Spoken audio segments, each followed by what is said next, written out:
रमता राम जपो रे प्राणी, अब तो सुन ले राम कहानी।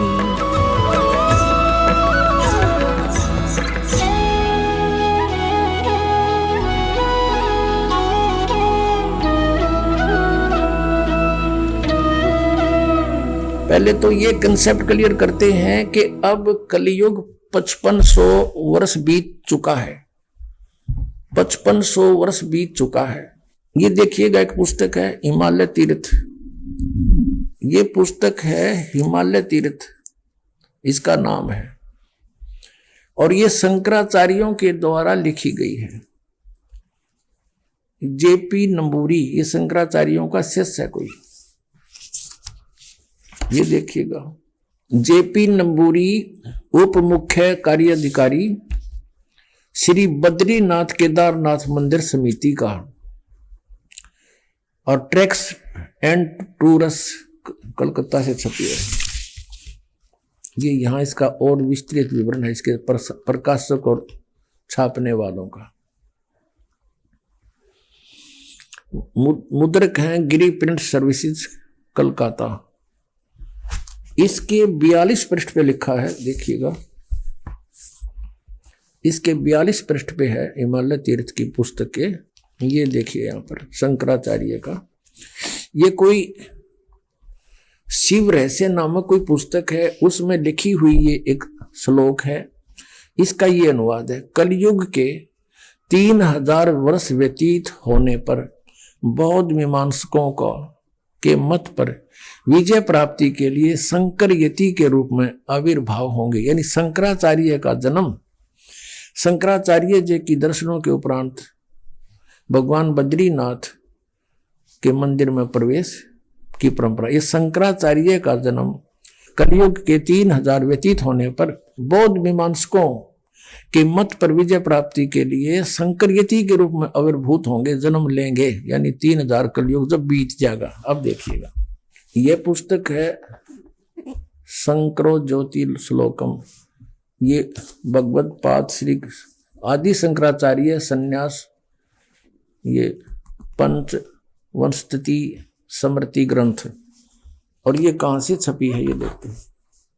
ये वही पुस्तक है। ये छपी कहाँ से, इसका कौन प्रकाशक है? प्रधान प्रकाशक हैं आचार्य डॉक्टर जैनमंत मिश्र, राष्ट्रपति पुरस्कार सम्मानित पूर्व कुलपति कामेश्वर सिंह दरभंगा, संस्कृत विश्वविद्यालय दरभंगा। संपादक ये हैं श्री परमेश्वर नाथ मिश्र, अधिवक्ता वकील है ये, उच्च न्यायालय कलकत्ता एवं उच्चतम न्यायालय भारत। संपादक सहयोगी डॉक्टर राम विलास चौधरी, विश्वविद्यालय प्राचार्य संस्कृत विभाग पटना, विश्वविद्यालय पटना, अखिल भारतीय पीठ परिषद पटना। ये शंकराचार्य परंपरा एवं संस्कृति रक्षक परिषद हावड़ा। ये सारे ने मिलकर छपी है। और मुद्रक हैं इसके, ये यहाँ पर हैं लोकवाणी प्रिंटर्स प्रेस, DNS लेन, लंगर टोली पटना। इसके पृष्ठ नंबर 42 पे यहां लिखा है शिव अवतार भगवत पाद आद्य शंकराचार्य, यानी शंकराचार्य का जन्म इसके विषय में लिखा है। ये स्वामी निश्चलानंद सरस्वती जी महाराज के द्वारा लिखा गया है। शंकराचार्य का जीवन, जन्म, कर्म निरूपण, पठों की प्रशस्त परंपरा तथा प्रमाणिक शोध के अनुसार भगवत पाद शिव अवतार आदि शंकराचार्य का आविर्भाव 2508 वर्ष पूर्व केरल की काल्टी ग्राम नामक नगर में वैशाख की शुक्ला की 5 रविवार को हुआ। कब से? सन 2001 से 2500 वर्ष पूर्व 8 वर्ष की आयु में 2500 या 508 है, चलो 5-7 वर्षों का कोई फर्क नहीं पड़ता। 2001 से 2500 वर्ष पूर्व, यानी इससे 2500 वर्ष पूर्व, सीधा हो गया। 2001 से लेकर 2500 वर्ष पूर्व 2001 को उसके जन्म को 2500 वर्ष हो गए। तो और इनका जन्म हुआ 3000 कलयुग के बीतने पाछे 2001 में 5509 वर्ष हो गए, समझ लो। 2001 में 5500 वर्ष हो गए। ये देखिएगा, फिर दिखाते हैं आपको। ज्योतिर्मय ज्योतिष मठ ये पुस्तक का नाम है। ये आदि शंकराचार्य, ये वर्तमान में शंकराचार्य इनकी गद्दी पर बैठे हैं, श्री स्वरूपानंद जी। ये कहाँ से छपी है? ये मुद्रक है फाइन प्रिंट एंड पैक्स, प्रेरणा स्रोत शुभनाथ ब्रह्मचारी जी। ये सारा इनका ज्योतिष मठ सन 2007 में छपी है। ये शंकरा श्री स्वरूपानंद जी महाराज ने इसको लिखा है, जो वर्तमान में शंकराचार्य पीठ पर विराजमान है। यह लिखा है, इसके 11 पृष्ठ पे लिखा है,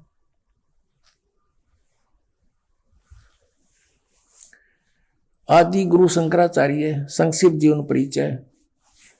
यहां थोड़ा लेंगे। लगभग 2500 वर्ष पूर्व शंकराचार्य का जन्म चरमराती अवस्था में युग में केरल प्रांत के पूर्णानंदी के तट पर कलाड़ी गांव में धर्मनिष्ठ नंबूदरी शैव ब्राह्मण श्री शिव गुरु व धर्मप्राण सुभद्रा के घर हुआ था।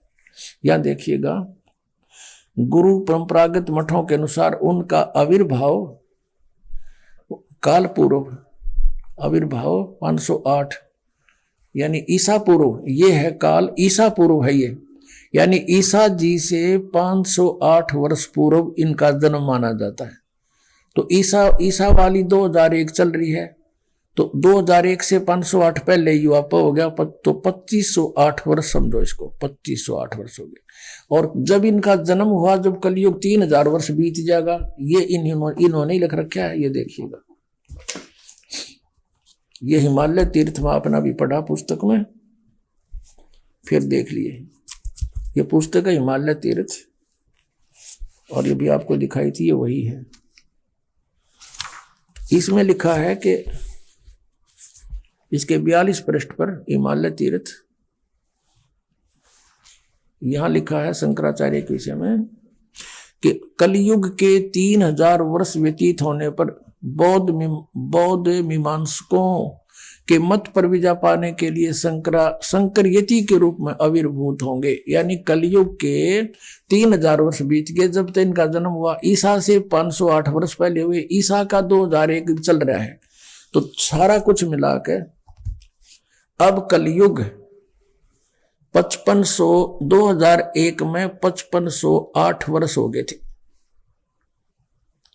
और परमात्मा कहते हैं कलयुग बीते 5505 सन 1994 में दास को आदेश हुआ, 1999 में सतलोक आश्रम क्रोथा की स्थापना हुई, 2001 में दास को प्रेरणा मिली कि इन सदग्रंथों को देखूं, जिसमें लिखा है कि परमात्मा ने कहा है वेद मेरा भेद है, मैं वेदन में नहीं, और जौन वेद से मैं मिलूं ये वेद जानते नहीं। तो दास ने फिर देखा भी, जो भगवान ने कहा कि मेरी जानकारी वेदों में मिलेगी, अवश्य मिलेगी, क्योंकि बाल्य का लिखा हुआ झूठा नहीं हो सकता। जब दास ने गहराई से श्रीमद् भगवद गीता को देखा, उत्तरे की इसमें तो श्री कृष्ण जी का तो रोल नहीं है गीता ज्ञान देने में। 3 परमात्मा और हैं, सर्वपुरुष, अक्षर पुरुष, परम अक्षर पुरुष, और गीता ज्ञान दाता अपनी साधना को अनुत्तम कह रहा है। वो किसी और परमात्मा की शरण में जाने की लिए दृढ़ता से कह रहा है। गदगद हो गया दास, खुशी का ठिकाना नहीं रहा। और फिर देखा गहराई से, दोबारा अनुवाद किया उसका शुद्धता के साथ पवित्र गीता का, गहरी नजर गीता के नाम से, जो आपके कर कमलों में विद्यमान है।